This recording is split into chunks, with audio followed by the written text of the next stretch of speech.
Willy Buchmann, je suis maître de conférence en ergonomie au Conservatoire national des arts et métiers. Aujourd'hui, je viens faire une conférence sur l'intérêt de prendre en compte la mémoire des travailleurs et l'histoire de l'entreprise dans la conception du travail futur.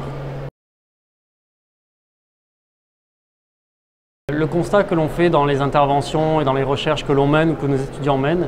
est qu'il y a pas mal de conduites du changement qui sont ratées ces dernières années, liées notamment à une perte de mémoire de l'entreprise, liées au turnover des managers, liées à des départs massifs en retraite, à l'intensification du travail. Et donc notre point de vue, c'est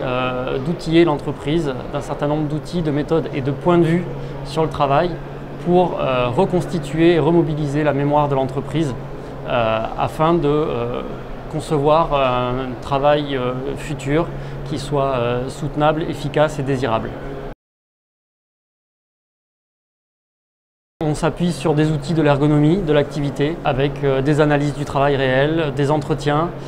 des analyses rétrospectives des changements passés, des conduites de changements passés, de manière à comprendre ce qui a marché, ce qui n'a pas marché, en tirer des enseignements et en faire un guide pour aller vers un futur souhaité. Ce sont des méthodologies que l'on utilise depuis quelques années maintenant dans mon équipe et on s'en sert à différentes échelles, que ce soit à un niveau individuel, lorsqu'il s'agit de faire des reclassements sur des postes de travail de personnes qui auraient des difficultés,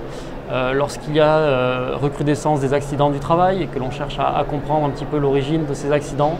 ou lors de phases de conduite de changement organisationnel plus importantes à l'échelle d'une entreprise par exemple, et que l'on souhaite réajuster les modalités de cette conduite du changement.